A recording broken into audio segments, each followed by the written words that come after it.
স্বাধীনতার দিনে অথবা স্কুলের প্রার্থনা সঙ্গীতে কিংবা কোনো অনুষ্ঠানের প্রারম্ভ অথবা অনুষ্ঠান ভঙ্গের সময় সকলের গলায় এই সুর, এই গান শোনা যায়। তা হলো আমাদের জাতীয় সঙ্গীত। প্রত্যেক বছর স্বাধীনতার দিনটির মাহাত্ম্যকে আরও সোচ্চার করে তুলতে এই জাতীয় সঙ্গীত গাওয়া হয়। আজ জানব এই গানটির ইতিহাস। নমস্কার, আপনারা দেখছেন দ্য গ্লোবাল 24x7। আমি সন্দীপা, লেখনীতে শান্তনু বন্দ্যোপাধ্যায়। জনগণমন সঙ্গীতের কোনো পাণ্ডুলিপি পাওয়া যায়নি, সে কারণে এই গানটি কোথায় কবে রচিত হয়েছিল তা নিশ্চিতভাবে জানা যায় না। আদি ব্রাহ্ম সমাজের মুখপত্র তত্ত্ববোধানী পত্রিকার মাঘ 1318 সংখ্যা অর্থাৎ জানুয়ারি 1912 সংখ্যায় ভারত বিধাতা শিরোনামে প্রকাশিত এই গানটি ব্রহ্মসঙ্গীত আখ্যায় প্রচারিত হয়েছিল।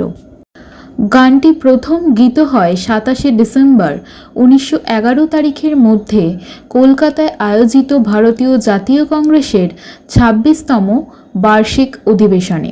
গানটি গাওয়া হয়েছিল সমবেত কণ্ঠে।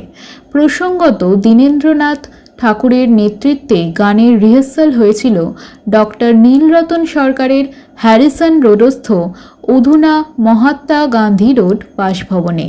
পরদিন দ্য বেঙ্গলি পত্রিকায় গানটির ইংরেজি অনুবাদ সহ এই সংবাদের প্রতিবেদন প্রকাশিত হয়। পরবর্তীকালে রবীন্দ্রনাথ স্বয়ং এর একটি ইংরেজি অনুবাদ করেছিলেন। 1918 থেকে 19 খ্রিস্টাব্দে বেসান্ত থিওলজিক্যাল কলেজের অধ্যক্ষ জেমস এইচ কাজিন্স রবীন্দ্রনাথকে সেখানে কয়েকদিন অতিবাহিত করার আমন্ত্রণ জানান।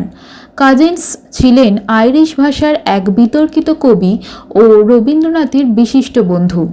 28শে ফেব্রুয়ারি একটি ছাত্র সম্মেলনে তিনি কাজিন্সের অনুরোধে বাংলায় এই গানটি গেয়ে শোনান। তার কয়েকদিন পরে মদনপল্লীর প্রাকৃতিক সৌন্দর্যে মুগ্ধ কবি গানটি ইংরেজিতে অনুবাদ করেন এবং পাশ্চাত্য সঙ্গীত বিশেষজ্ঞা কাজিন্স পত্নী মার্গারেট গানটির স্বরলিপি রচনা করেন। এই স্বরলিপিটি আজও অনুসরণ করা হয়ে থাকে। মদনপল্লীর বেসান্ত থিওলজিক্যাল কলেজের লাইব্রেরিতে আজও সেই মূল ইংরেজি অনুবাদটি ফ্রেমবদ্ধ আকারে প্রদর্শিত হয়। 1937 খ্রিস্টাব্দে জাতীয় সঙ্গীত হিসাবে প্রথম জনগণমন গানটির নাম প্রস্তাব করেন সুভাষচন্দ্র বসু। 1943 খ্রিস্টাব্দের 5ই জুলাই আজাদ হিন্দ ফৌজ গঠনের কথা ঘোষণা করা হয় এবং সেই দিনই প্রথম জাতীয় সঙ্গীত হিসাবে জনগণমন গাওয়া হয়। এরপর ওই বছরের 25শে আগস্ট নেতাজি আনুষ্ঠানিকভাবে আজাদ হিন্দ ফৌজের সেনাপতির পদ গ্রহণ করেন এবং 21শে অক্টোবর সিঙ্গাপুরে আরজি হুকুমত এ হিন্দ প্রতিষ্ঠা করেন। এই দিনও জাতীয় সঙ্গীত হিসাবে জনগণমন গাওয়া হয়েছিল। সুভাষচন্দ্র আজাদ হিন্দ সরকারের সেক্রেটারি আনন্দমোহন সহায়ের ওপর দায়িত্ব দেন গানটির হিন্দি অনুবাদের। তিনি লয়ালপুরের তরুণ কবি হুসেনের সাহায্যে কাজটি সম্পাদন করেন। অনুবাদের সময় মূল গানের সামান্য পরিবর্তন সাধিত হলেও তার ভাব ও সুর অক্ষুণ্ণ থাকে। স্বাধীনতার পরে 1950 খ্রিস্টাব্দে এর প্রথম স্তবকটি ভারতের জাতীয় সঙ্গীত হিসাবে স্বীকৃতি লাভ করে। জনগণমন অধিনায়ক জয় হে ইমন রাগে কাহার বা তালে নিবদ্ধ।